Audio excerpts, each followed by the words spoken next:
자, 우리 오늘은요, 룻기서 2장 1절에서 4절 우리 함께 하도록 하겠습니다. 룻기서 2장 1절에서 4절입니다. 제가 봉독하지요. 나오미에게는 남편의 친척 한 사람이 있었으니 그는 부강한 자요 엘리멜렉의 가문으로 그의 이름이 보아스였더라.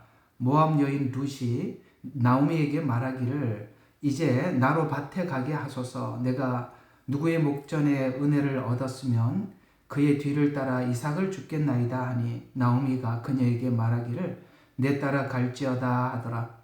그녀가 가서 이르러 추수꾼들을 따라 밭에서 이삭을 주었는데 우연히 엘리멜렉의 친족인 보아스에게 속한 밭의 한쪽에서 죽게 되었더라. 네, 여기까지만 좀 하겠습니다. 3절까지만 할게요. 자, 참 성경은 하나님의 모든 예언과 또 하나님의 예정을 우리에게 밝혀주고 있죠. 그동안 이 룻기라는 한 성경은 나오미라는 엘리멜렉이라는 한 가문의 이야기 같아 보이지만 성경은 이렇게 한 가문의 이야기를 짧게 그저 사사기에 있었던 형편을 우리에게 전달해 주기 위해서 이 룻기라는 한 성경을 집어넣어 놓지는 않았지요. 이 룻기는 지난날 이 반유대주의적 사고 안에서 신학이 정립이 되었을 때는 이 룻기가 그만큼 중요한 줄 잘 몰랐습니다만 룻기는 쉽게 말해서 하나님의 전체의 예정, 하나님의 전체 그림을 앞으로 어떻게 유대인의 역할이 어떠하며 그 다음에 이방인들은 유대인과 어떻게 접붙임을 받게 되고 훗날 이들이 어떻게 한 세 사람이 되어서 하나님 앞에 나아갈 수 있는가. 그야말로 우리가 이해하고 있는 대로 표현하자면 에베소서 한 권으로는 또 골로새서로는 다 설명할 수 없는 그 골로새서와 에베소서는 교회의 신비를 우리에게 전달해주고 있지만 에베소서와 골로새서는 신약의 예수님 십자가 이후에 교회가 무엇인지를 설명을 해주고 있는데 이것이 성경은 항상 신약과 구약은 짝이 되어 있거든요. 그렇다면 에베소서의 그 교회의 신비로 골로새서의 교회의 신비가 과연 구약 안에서는 어디에서 에베소서와 골로새서를 조명해주고 있는가 찾아보면 잘 찾아지지가 않아요. 왜냐하면 에베소서와 골로새서는 유대인과 이방인이 하나가 된 교회를 우리에게 소개를 해주고 있는데 이 부분에 대한 이야기가 구약에는 자세하게 뭔가 이렇게 한 곳에 기록되어 있는 게 아니라 뚜문뚜문 나누어져 있어서 그걸 다 모으기가 참 힘들잖아요. 근데 그걸 한 군데 정확하게 모아서 방향을 설정해주고 있는 성경이 바로 룻기서입니다. 그래서 룻기서는 예를 들어서 반유대주의적 사고, 그러니까 지금 현재 우리가 이해하고 있는 대로 하자면 대체 신학으로 성경 해석을 한 신학이라면 룻기를 제가 지금 설명하고 있는 대로 보지 않겠죠? 그러나 대체 신학이 아닌 성경이 원래 우리에게 복음을 전하고자 하는 방향을 가지고 있는 사람이라면 룻기는 모든 내용 한 단어, 한 문장, 한 장 안에 이 한 절 안에 하나님의 보석을 캘 만큼 너무나도 귀중한 메시지가 여기 담겨 있다는 것입니다. 그래서 이 룻기는 에베소서와 룻기, 골로새서와 룻기가 연결이 되어 있어서 그 에베소서나 골로새서에서 충분히 이해하지 못한 내용들을 이 룻기에서 우리에게 밝히 보여줌으로써 이건 위대한 하나님의 예정을 어떻게 하나님의 그림을 그리고 있는지를 룻기가 우리에게 공개함으로써 오늘 이 룻기가 여러분에게도 큰 은혜가 되고 믿음의 밑거름이 되는 그런 말씀이 되었으면 하는 마음으로 오늘 여러분 이 말씀을 함께 나누어 보도록 하겠습니다. 자, 일단은 오늘 이게 룻기가 여러분들이 평상시에 워낙 듣지 못했던 이야기이기 때문에 일단은 전체 그림을 먼저 여러분들에게 말씀을 드리고 오늘 이야기를 한번 설명을 해보면 이런 이야기가 되는 것입니다. 룻기에 등장하는 인물들, 여러분 룻기에 등장하는 인물이라면 누구죠? 나오미, 그다음에 엘리멜렉의 가정, 엘리멜렉의 가정이 이제 부인이 나오미고, 그다음에 말론과 기론 두 아들이죠. 그들이 이제 모압 땅으로 내려가서 룻과 오르바를 만나게 되죠. 이방 여인인 만나서 두 아들과 결혼을 하지만 두 아들이 죽게 되죠.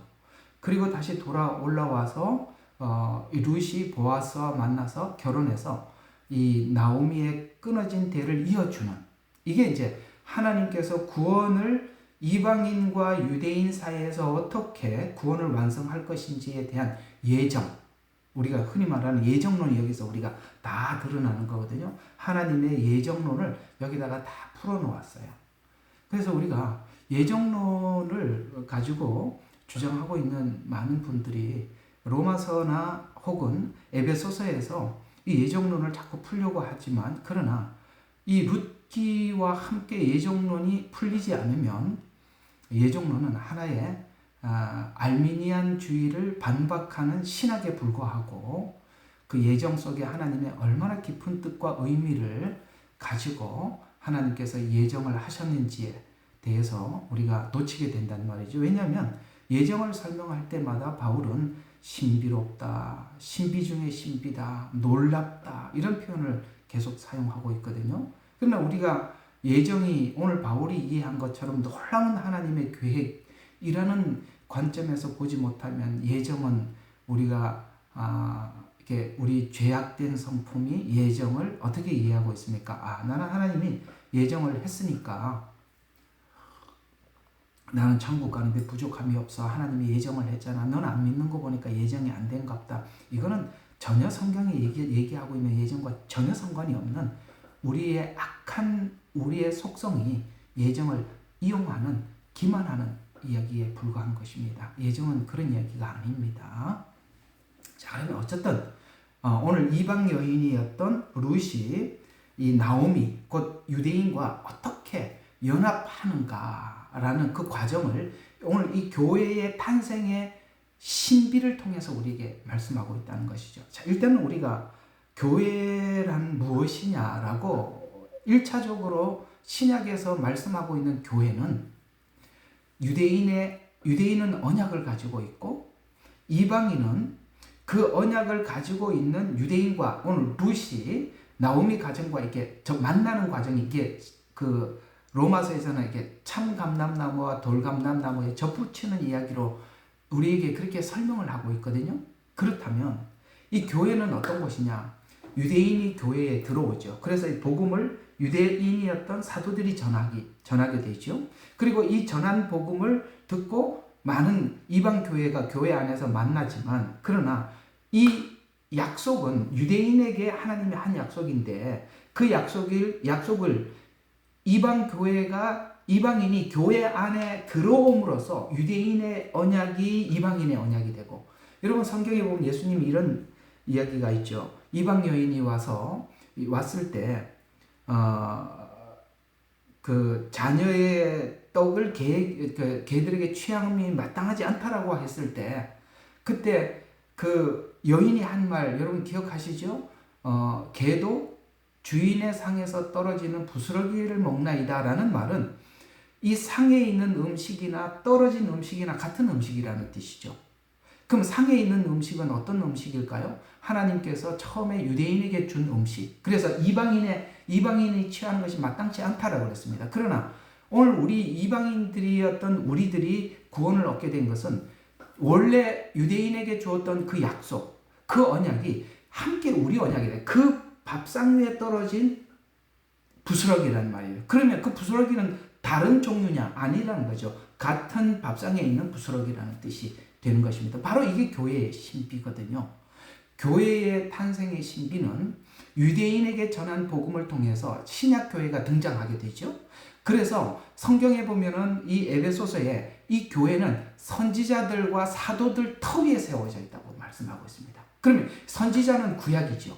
사도는 뭡니까? 오신 예수님을 전하는 겁니다. 그래서 오신 예수님이 구약에 있던 그 유대인들에게 약속한 그 약속이 교회 안에서 함께 어우러져서 여기 들어오는 모든 사람들이 그 언약 속에 하나가 되게 되어 있는데, 구약의 언약은 율법에서 한 언약이에요. 이제 이건 좀 되게 설명하기 좀 복잡하긴 하지만, 율법은 내가 지켜서 구원을 받는 거예요. 그러나 이 교회는 새 언약 위에 세워져 있습니다. 아시죠? 예수님이 제자들에게 했던, 어제 설명을 했나요? 이것은 내 피다, 이것은 내 살이다. 그렇게 하면서 영원한 언약을 맺게 되죠. 그래서 옛 언약이 갱신돼서 교회 안에서 새 언약 안에서 유대인과 이방인이 함께 그 새 언약의 수혜를 받게 된 곳이 어디냐? 교회라는 거예요. 여러분, 교회라는 원래 초대교회가 사도행전에서 설명하고 있는 교회의 본질은 그겁니다. 지금 우리 현대교회가 이런 모양으로 저런 모양으로 막 흐트러져서 잘못 이해가 되고 있는데, 원래 교회는 그런 의미에서 세워졌어요.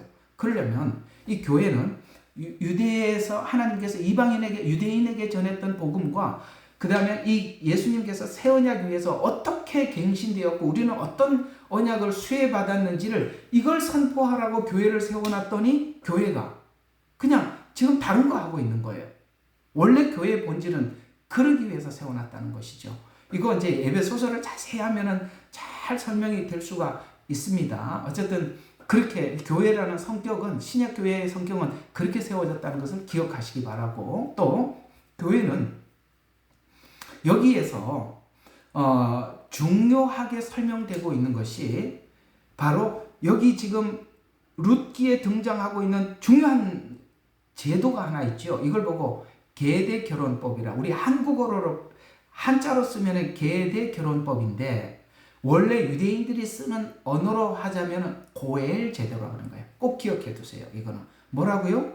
유대인들은 고엘이라고 쓰고 있고, 우리 한국어, 이렇게 한자로 번역을 하면은 계대 결혼법이라 이런 게 있습니다. 그게 뭐냐면은 이제 대략 보면 이게 이제 모세오경에 나오는 이야기인데, 만약에 이렇게 여러분, 예수님께서 사두개인들이 부활이 없다라고 믿었죠.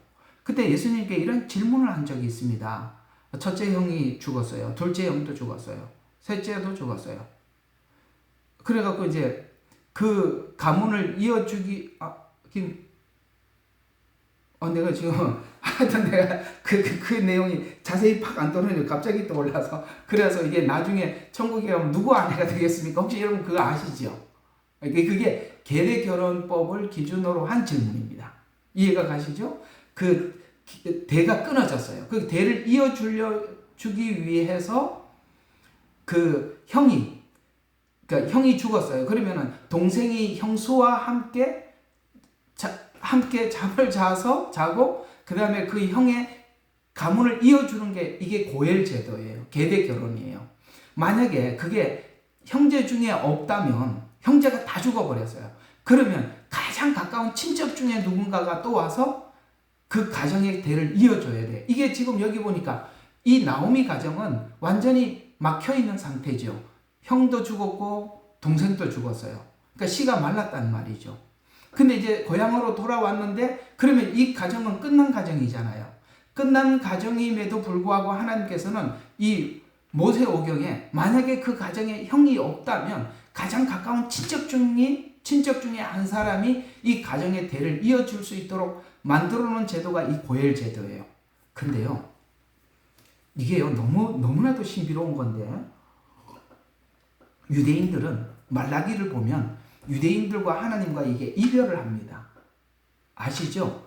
하나님은 나 너희들 사랑했다고 하니까 유대인들이 하나님 앞에 말라기에 그렇게 이야기하죠. 어떻게 우리를 사랑했습니까? 이렇게 해서 결국에는 하나님과 이스라엘 백성들이 마치 가정법원에서 두 부부가 이혼 도장을 찍고 나오는 마치 그 장면을 연상하게 만드는 게 말라기예요.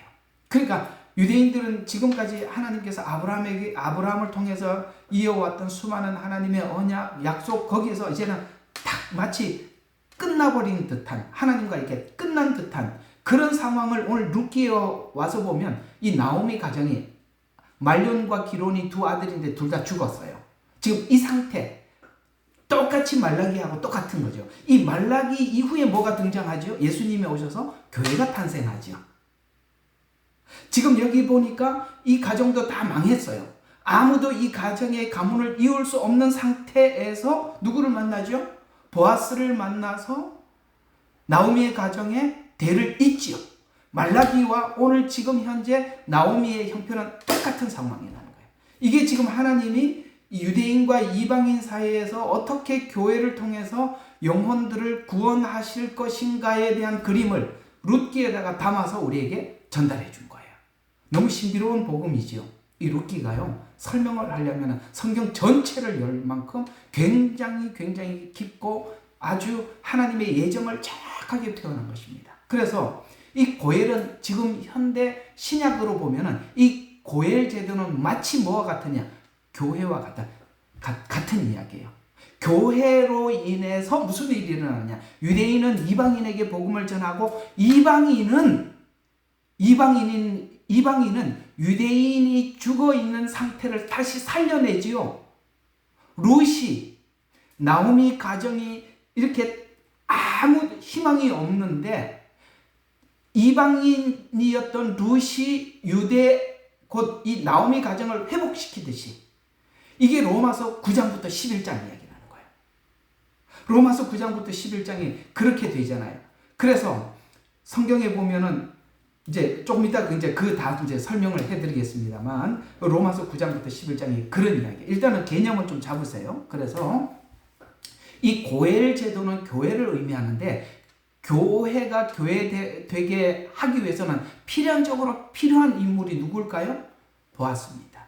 그래서 지금 이 룻기는 정확하게 상징적 기법을 사용하고 있는데 고엘 제도는 교회를 상징하고 그 교회를 탄생케 하고 그 교회가 교회답게 만들기 위해서는 필연적으로 누가 있어야만 하느냐? 보아스가 있어야 되는 것입니다. 왜? 지금 나오미 가정은 더 이상 끊어진 상태예요. 말라기 상태란 말이에요. 더 이상 하나님과 아무런 율법은 우리를 구원할 수 없어요. 딱 끝난 상태예요. 여기서 누가 개입을 하느냐? 보아스가 개입을 하고 그는 곧 예수 그리스도를 상징적으로 설명해 들어가고 있습니다. 이제 그림이 그려지세요? 이게요, 한 번도 여러분들 평상시에 안 들은 이야기라서 저도 설명하기가 엄청 힘든데 그래도 지금까지 여러분들에게 쭉 설명해 놓은 그 과거 이력이 있으니까 여러분들이 이제는 좀 들으리라 생각을 하고 사실 설교하기 전까지 참 긴장도 많이 되고 힘도 많이 들어요. 이걸 과연 여러분들이 소화를 해야 이게 성경의 깊이가 열리는데 근데 제가 이렇게 들은 이야기를 한번 보시고 룻기를 읽으시고 나중에 로마서 9장과 11장을 읽고 에베소서와 골로새서를 읽고 나면 여러분들이 보이지 않았던 것이 확 보여지게 될 겁니다. 엄청나게 많은 보화가 막 켜질 겁니다. 어쨌든 제가 방향을 잡아 드리도록 하지요. 그래서 고엘 제도의 중심에는 보아스가 있습니다. 그래서 이 보아스로 인해서 바로 이 두 가문이 다 회복되죠. 그 두 가문이라는 거 표현하자면 이 룻도 회복이 되고 나오미도 회복이 되죠. 이방인도 회복이 되고 그 다음에 유대인도 회복이 되는 그것이 바로 교회다. 누구 때문에? 예수 그리스도로 인해서. 자, 그러면 제가 이렇게 이제 그림을 일단은 딱 그림을 그려드렸습니다. 이 그림을 에베소서 2장이 이렇게 자세히 설명하고 있어요. 자, 이제 가봅시다. 에베소서 2장. 와, 너무 신비로워요. 그래서 이걸 사실 바울이 기록을 하면서도 너무 신비로우니까 신비 이런 말을 계속 쓴 거예요. 이 교회의 신비.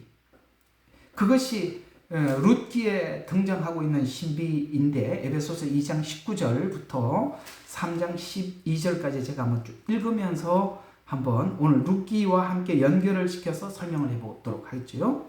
자, 에베소서 2장 19절입니다. 한번 봅시다.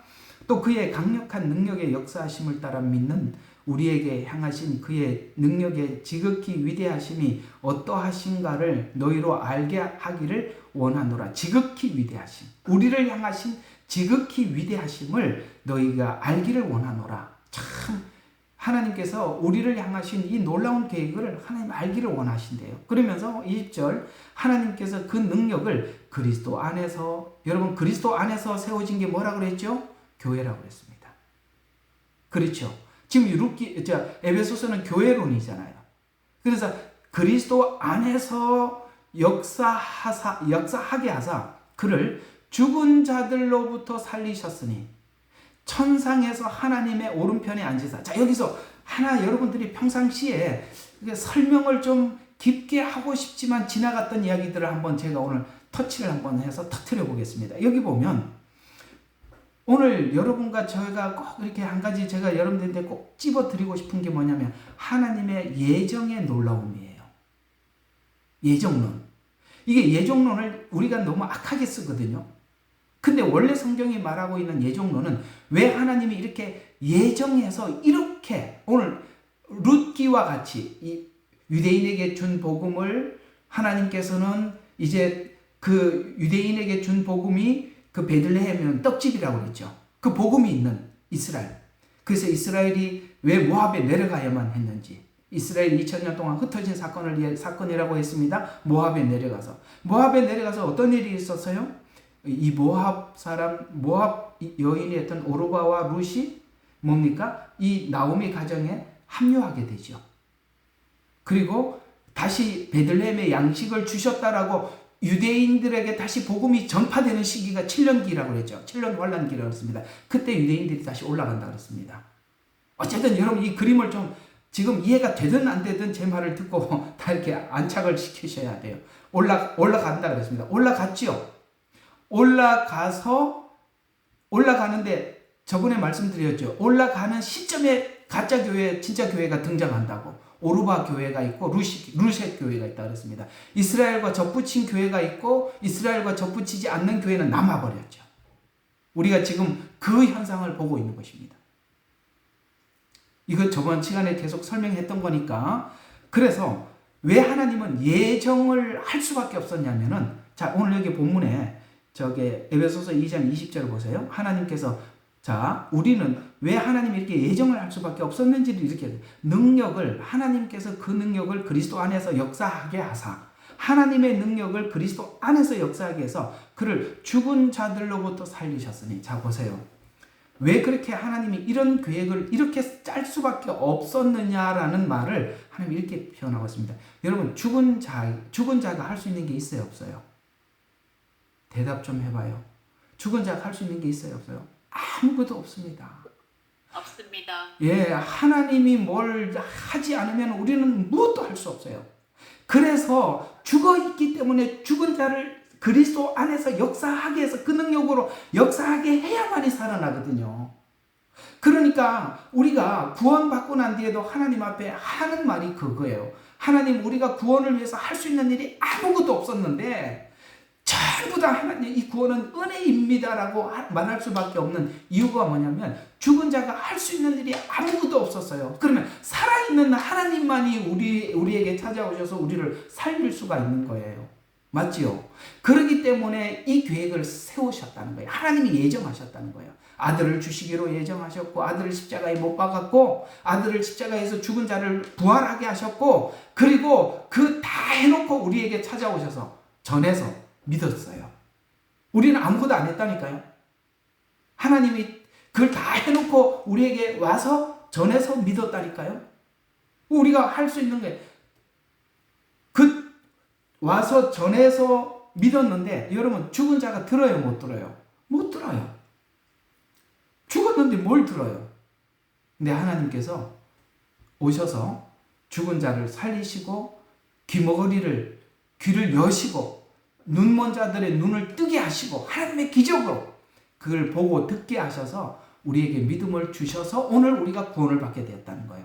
만약에 하나님의 예정이 아니었다면 어느 누구도 하나님 앞에 눈을 뜰 수도 없었고 들을 수도 없었고 올 수도 없었다. 그래서 오늘 여기 보니까 정확하게 우리가 구원받기 직전 상태를 이렇게 얘기하고 있어요. 그를 죽은 자들로부터 살리셨으니 천상에 있는 하나님의 오른편에 앉으사. 예수님을 그래서 죽은 자 가운데서 일으켜 세워서 그 앉히게 해서 우리 죽은 자들을 살리게 했다는 거예요. 그래서 2장 5절을 봐요. 죄들 가운데 죽었던 우리를 그리스도와 함께 살렸대요. 예수님을 십자가에 죽어서 살리게 해서 어떻게 하셨냐면 죽은 자인 우리에게 찾아오셔서 살려냈다는 거예요. 이게 하나님의 구원의 플랜이었다. 이것이 하나님의 구원의 계획이었다. 하나님이 이렇게 계획을 짜두지 않았더라면 아무도 주님 앞에 돌아올 수 없었는데 하나님께서 이렇게 계획을 해두었기 때문에 우리가 구원을 받게 되었다라고 설명하는 게 구원의 성경의 예정론이라고요. 아시겠어요? 우리는 예정론을 구원에다가 맞춰놨지요. 예, 나는 하나님의 예정이 되었기 때문에 구원을 받았고 생명책에 기록이 되었기 때문에 주님 앞에 왔고 다 우리가 이해하고 있는 예정이지 성경은 예정을 그렇게 말하지 않아요. 쉽게 말해서 하나님이 이렇게 준비하지 않았더라면 아무도 구원받지 못했다. 유대인들에게 구원을 받으라고 율법을 줬더니 자기들 자랑만 하고 율법이 있는 자라고 자기들 자랑만 하고 이방인들을 무시하고 이방인들에게 복음을 전하라고 줬더니 안 하더라는 거예요. 여러분, 유대인들이 이방인들을 향한 감정을 기록한 성경이 요나서입니다. 가기 싫어요. 가서 전하라 그래도. 왜? 너무 당했거든요. 싫은 거예요.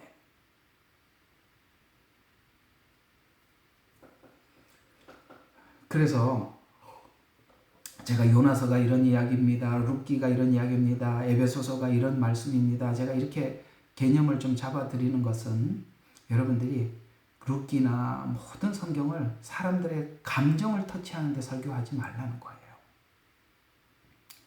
그런 설교 100번 해봐야 복음하고 별로 상관이 없어요. 복음은 이런 게 복음입니다. 요나서는 여러분 하나님 앞에 그거 보세요.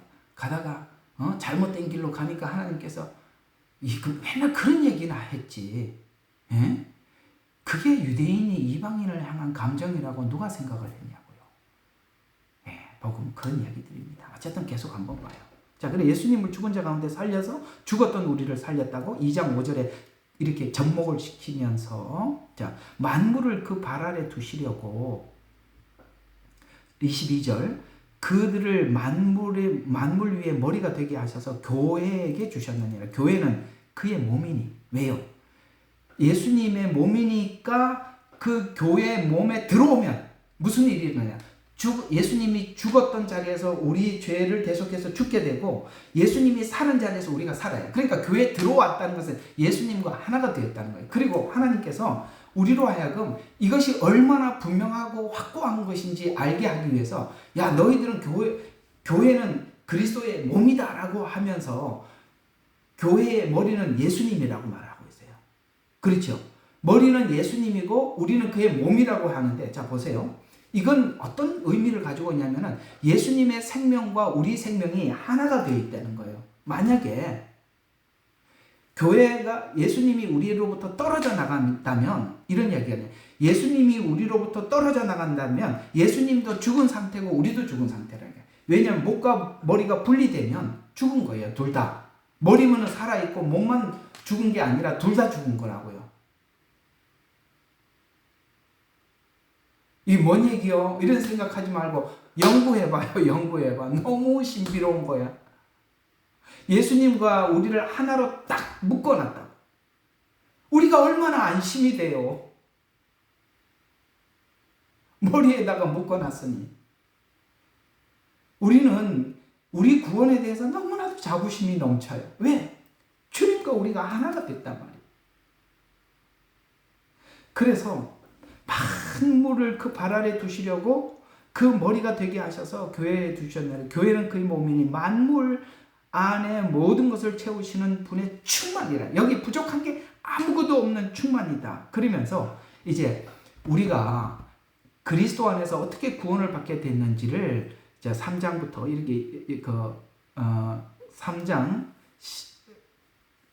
3장부터 한번 이렇게 설명해 들어가고 이제 3장 12절 3장 12절 예 3장부터 이렇게 자 이런 까닭에 나 바울은 저렇게 좀 봐요. 이런 까닭에 나 바울은 이방인을 위하여 예수 그리스도의 제수가 되었으니 과연 너희를 위하여 내게 주신 하나님의 은혜의 경륜, 요걸 보고 이제 여러분 밑에다 이렇게 적어놔요. 예정 이렇게 적어놓으면 됩니다. 이걸 우리말로 너무 어렵게 적었는데 우리가 흔히 사용하는 신학적 용어로 은혜의 경륜은 하나님이 플랜을 짜놓은 예정이라는 뜻이에요. 은혜의 경륜을 너희가 들었을진데 이것은 그분의 계시로 내게 신비를 알게 하신 것이다. 이거는 하나님이 원래 가지고 계셨던 예정인데 그 신비로 우리에게 알게 하신 것이며 내가 전에 간략하게 너에게 쓴 것과 같이 너희가 읽을 때 거기서 그리스도의 신비 안에서 있는 나의 지식을 이해하게 되리라. 이 교회는 너무나도 바울이 봐도 너무나도 신비로운 곳이라는 거예요. 그래서 쓴 것이라 너희가 읽을 때 그리스도의 신비 안에 있는 나의 지식을 이해하게 되리라. 그것이 성령으로 그의 거룩한 사도들과 선지자들에게 지금 계시된 것처럼. 뭐라고요? 선지자는 구약이죠. 구약은 계속 이 교회에 대해서 예언해왔고 교회의 주인인 예수님을 소개해왔었다는 거예요. 루키서는 한 가문의 이야기로 짧게 설명을 하고 있지만 이걸 확대해 놓은 거예요. 그래서 자 계시된 것처럼 다른 시대에게는 알려지지 아니하였으나 6절에 보니까 이는 이방인들이 복음을 통하여 그리스도를 통하여 공동 상속자가 되고 아까 말 참감람나무와 돌감나무 접붙이게 돼서 상속을 이제 공동 상속자가 되고 한 몸이 돼요. 아시겠어요? 예수 안에서 유대인과 이방인이 하나가 되었으니까 유대인의 언약이 우리 언약이 되고 교회의 언약이 또 유대인의 언약이 되고 하나가 됐단 말이에요. 한 몸이 되어 그의 약속의 동참자가 된다는 것이라. 이로써 그분의 효력이 효과적으로 역사하신 대로 내게 주신 하나님의 은혜의 선물에 따라서 내가 이 복음의 일꾼이 되었노라. 모든 성도들 가운데서 가장 작은 자보다 더 작은 나에게 이 은혜를 주신 것은 이방인 가운데 헤아릴 수 없는 그리스도의 풍요함을 전하려는 것이다. 또 예수 그리스도를 통하여 만물을 창조하신 하나님 안에서 세상이 이 시작될 때부터 감추어져 왔던 신비의 교제가 무엇인지 모든 사람에게 알게 하려는 것이니 사실 막 이게 가슴이 너무 벅찬 이야기들이에요. 하나님께서 이런 계획을 언제 했다고? 창세 이전에부터 계획을 했다는 거예요. 네? 창세 이전에부터. 그래서 이게 계속 신비라고 쓰고 있는 거예요. 교회가 너무나도 신비로우니까. 그러면서 시작될 감추어왔던 신비를 교제가 무엇인지 모든 사람에게 알게 하려는 것이니 이는 이제 교회를 통하여 천상에 있는 정사들과 권세들에게 하나님이 다양한 지혜를 알게 하려는 것이라. 이것은 하나님께서 그리스도 예수 우리 주 안에서 계획하신 영원한 목적에 따른 것이라. 지금 계속 예정을 이야기하거든요. 그 안에서 우리가 그분을 믿음으로 담대함과 확신을 가지고 나갔느니라. 여러분 이 교회를 세워서 하나님께서 이렇게 하나가 되어서 하나님께서 이렇게 쭉 하는 이 플랜을 보면 볼수록 우리 속에 담대함이 생기더라. 확신이 생기더라. 이렇게 바울은 이야기를 하면서 이것이 하나님의 신비로운 그림이었는데 그것을 하기 위해서 유대인들의 역할이 있었고 이방인들의 역할이 있었다라고 룻기에서 설명을 하고 있는 거예요. 유대인들의 역할은 어떤 역할일까요? 그들은 모압으로 내려가는 그야말로 AD 70년에 온 세상이 흩어져서 그 다음에 1948년에 다시 돌아오고 이제 마지막 7년이 될 쯤 그들이 이스라엘을 회복할 텐데 그 회복하게 되게 만드는 뇌관을 터뜨리는 그 에너지를 누구로부터 받아요? 이방인으로부터 받는다. 이게 로마서 9장, 10장, 11장 이야기란 말이에요.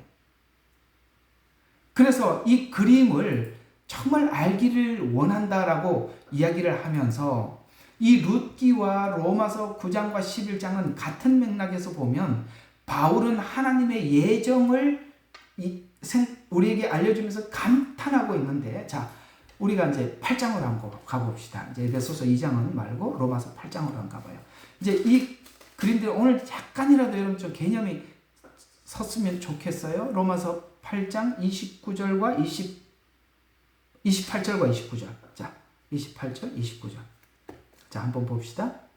우리는 이것도 그냥 평상시에 이제 설교로만 많이 했죠. 모든 것이 합력하여 선을 이룹니다. 여러분 부부 관계를 통해서 합력합니다. 성도들과의 이런 관계를 통해서 합력해서는 맞아요. 그래서 제가 설교 잘못했다는 얘기가 아닌데 원래 복음은 어느 방향에서 이 합력하여 선을 이룬다는 말을 했는지 한번 봅시다.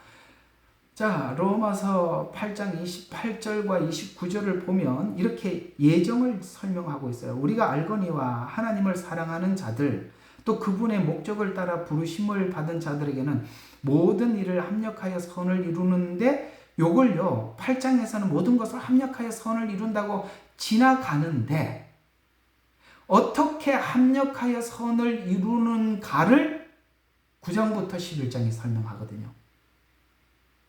유대인들은 이방인에게 어떻게 합력을 했고 이방인들은 유대인에게 어떻게 합력을 했냐. 근데 그 둘 다 선을 이루는 데 썼다. 유대인이 가지 않았더라면 이방인이 듣지 못했을 것이고, 들은 복음을 가지고 하나님 앞에 복음답게 이방인이 살아서 다시 유대인에게 이것이 복음의 진수입니다라고 유대인들에게 다시 전해주는, 둘 다 합력해서 뭘 이루어요? 악을 이루지 않아요. 선을 이루었다.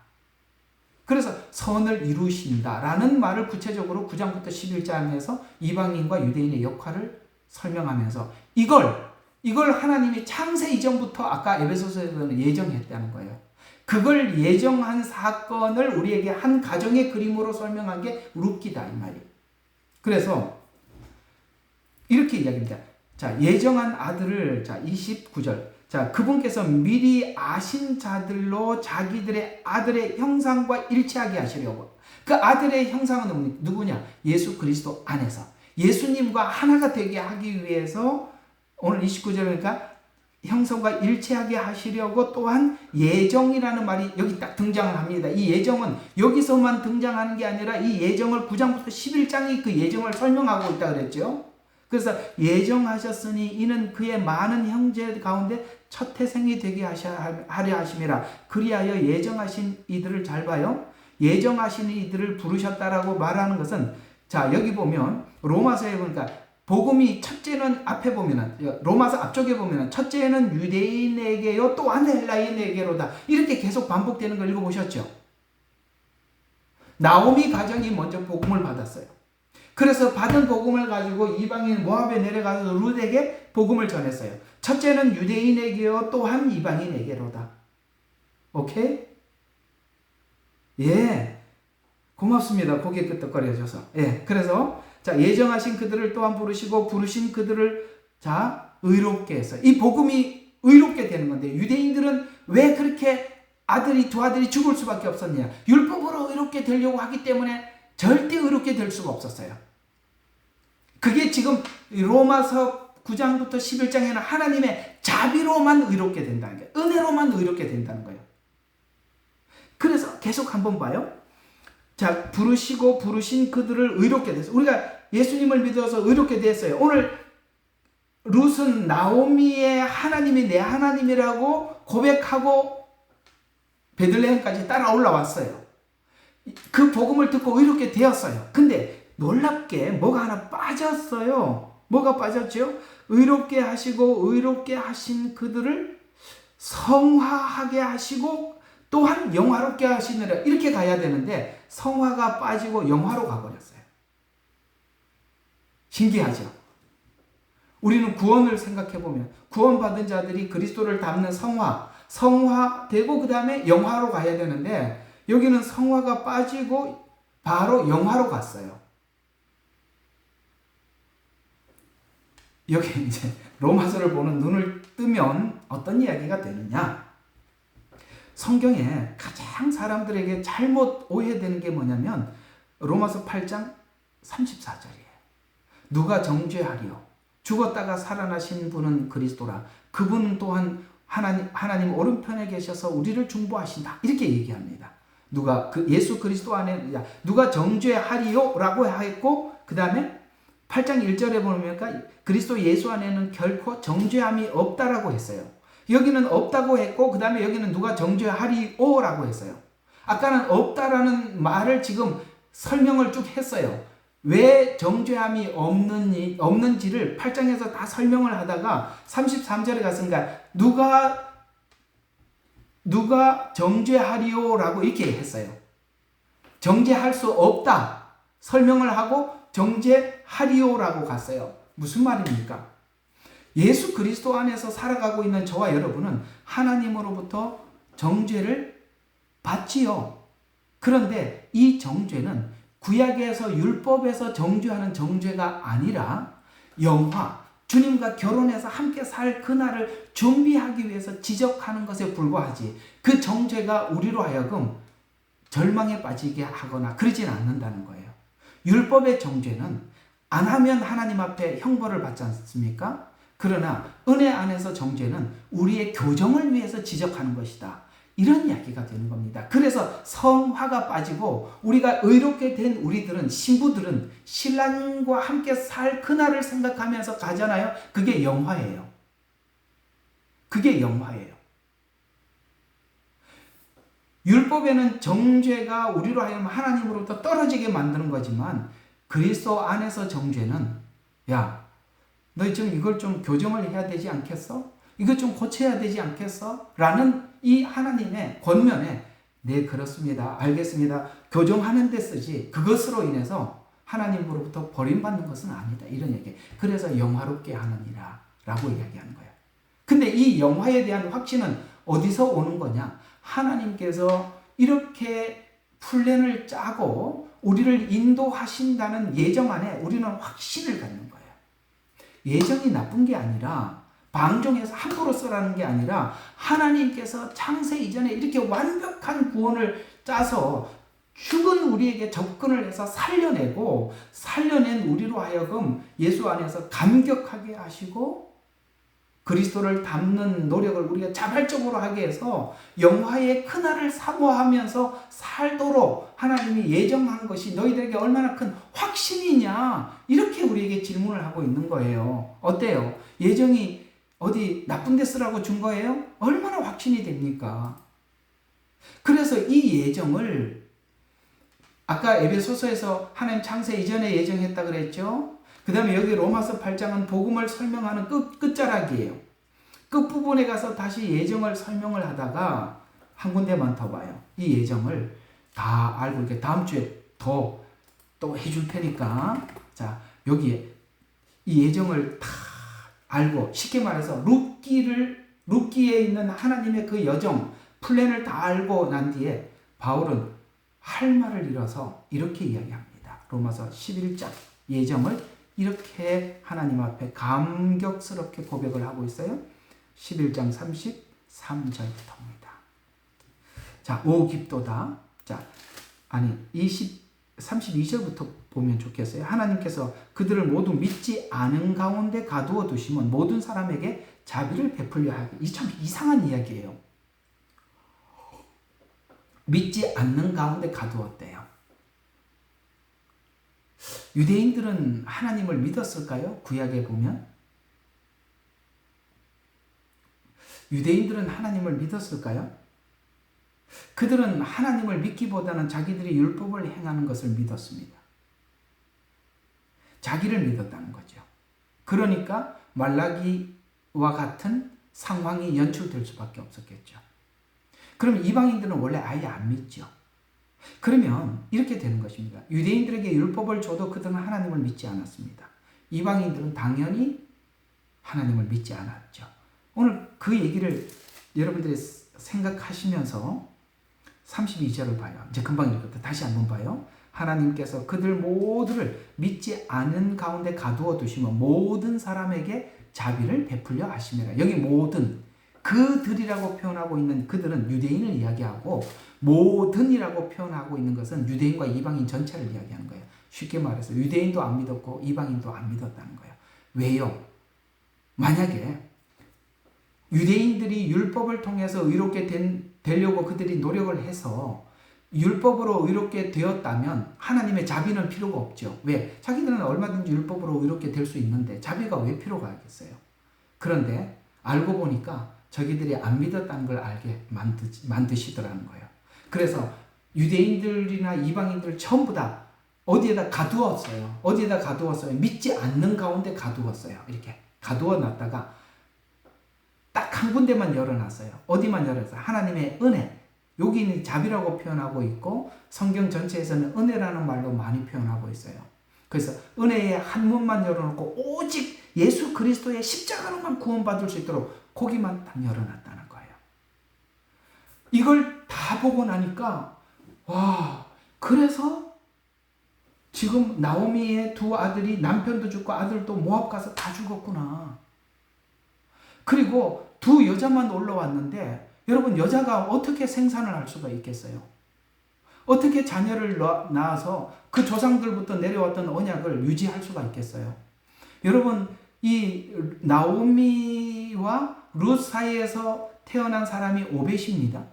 오벳 다음이 이새예요. 여러분, 이새가 누군지 아시죠? 다윗의 아버지입니다. 언약을 이어가는 거예요. 지금 근데 언약이 지금 끊어질 상태가 됐잖아요. 여자만 남았어요. 지금 이 상황을 그대로 교회로 옮겨놓으면 유대인들은 하나님의 언약이 그냥 끝난 상태, 말라기처럼 이렇게 끝난 상태였어요. 그런데 예수님께서 보아스인 보아스는 예수님의 상징이에요. 그가 와서 마이크가 안 들립니다. 안 들려요? 가면서요? 지금은요? 안 들립니다. USB 포트가 좀 그렇구나. 자, 지금은 어떠세요? 안 들리시나요? 자, 지금 들리세요?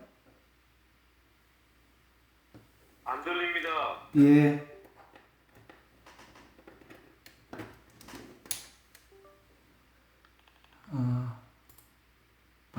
이게 그렇습니다. 잠깐만요.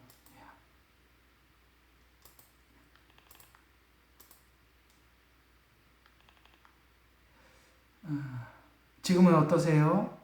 들리세요? 아직 안 들립니다. 들리세요? 지금은 어떠세요? 잠깐 나갔다가 들어오세요, 목사님. 그래요. 알겠습니다. 참. 알겠습니다. 나갔다가 나가게 하고.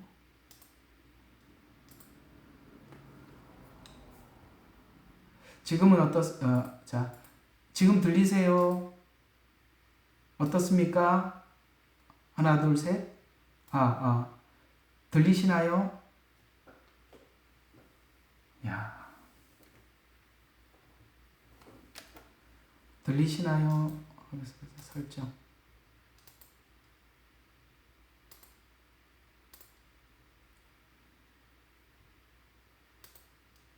하나, 둘, 셋. 하나, 둘, 셋. 가면서 보자. 하나, 둘, 셋. 네, 잠시만 기다려주세요. 예. 지금은 어떠세요?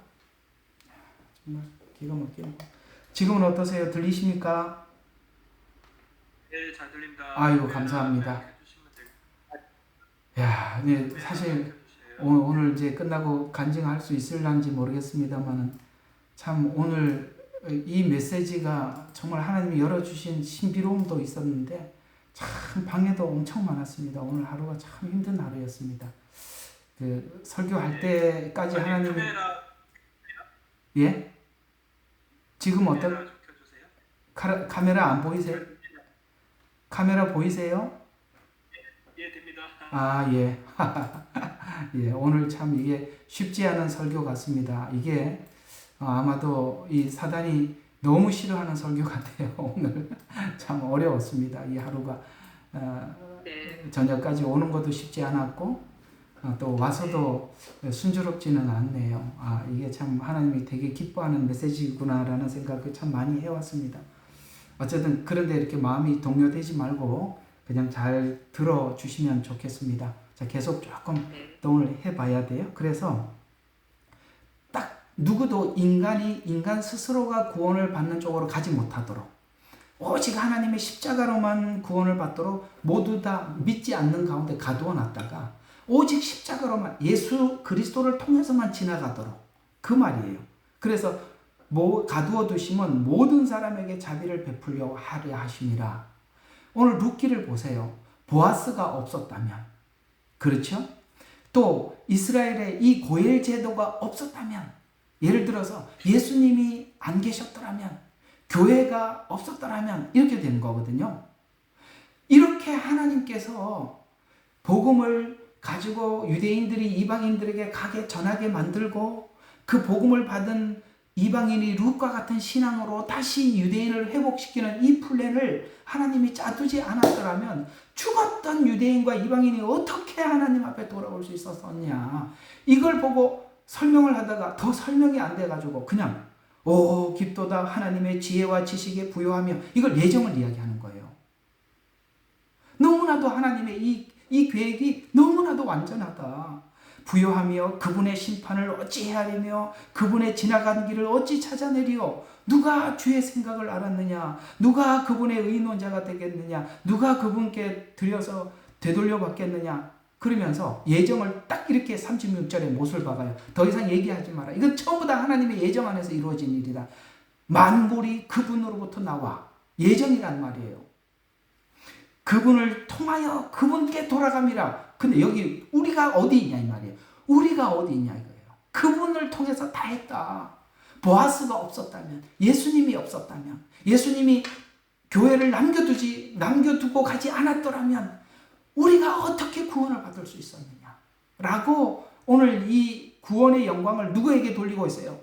그분께 영원히 있으리로다. 아멘. 이렇게 끝이 나는 거예요. 왜 우리가 예정되어서 구원받았다고 합니까? 그럼 공로가 하나님 겁니까? 내가 예수 믿어서 구원을 받았다고요? 내일 다음 주에 그 부분을 좀 다루어 보려고 해요. 룻은 나오미의 복음을 듣고 신앙 고백을 했습니다. 이게 알미니안이에요. 어머니가 계시는 곳에 나도 가고 어머니가 죽으시는 곳에 나도 가고. 이게 우리 신앙 고백이 믿어서 그 고백을 했어요. 그러나 오르반은 no 하고 대답을 했어요. 묻잖아요. 둘 다 있다고요. 둘 다. 예? 그러나 내가 믿어서 하나님 앞에 신앙 고백하게 된 건 하나님의 그 예정 때문에 하나님께서 사람을 보냈고 유대인들이 이방에게 내려갔고 우리가 들어서 믿어서 시인을 했다. 이제 그림이 그려지세요. 이게 하나님의 예정이에요. 근데 왜 이렇게 할 수밖에 없었다고요? 이렇게 안 하면 죽었던 우리가 누가 듣겠냐? 누가 구원을 받겠냐? 오늘 여기까지만. 머리 쥐난다. 그죠? 잘 기억해 두세요. 그리고 오늘 에베소서 2장, 로마서 8장, 9장, 그러니까 8장부터 보는 게 좋아요. 예정이 거기서부터 나오니까 8장, 11장, 그 다음에 룻기 이렇게 섞어서 보면 아마 하나님 제게도 보여주신 그 이상의 여러분들의 신비로운 은혜를 주시면서 이것이 우리 여러분들에게 확신이 될 것입니다. 기도하겠습니다. 하나님, 성경은 너무나도 신비롭습니다. 하나님의 계획은 너무나도 완벽합니다. 하나님께서 이렇게 구원의 계획을 짜두지 않았더라면 유대인들은 자만해서 넘어졌을 것이고 이방인들은 그 소식을 듣지 못해 구원받지 못했을 것입니다. 바울이 이 신비로운 하나님의 예정을 발견하고 깊도다. 누가 그분과 상의하고 누가 그분과 의논자가 되겠으며 라고 이야기하면서 그 모든 만물이 주로부터 나오고 그로부터 또한 지나가고 또 그에게 돌아간다고 영원 무궁토록 하나님께 영광을 돌린다고 했듯이 우리의 구원의 신비는 하나님으로부터 나와 모든 영광은 오직 하나님만이 받아야 합니다. 하나님, 오늘 우리 예레미야 눈물방이나 또 주생명 선교교회에 있는 모든 성도들이 이 구원의 영광을 하나님께 돌리게 해주시고 그저 사나 죽으나 주의 것으로 아버지 하나님 살아갈 수 있는 복된 하나님의 귀한 아들, 딸들이 되게 해주시옵소서. 예수님 이름으로 기도드렸습니다. 아멘.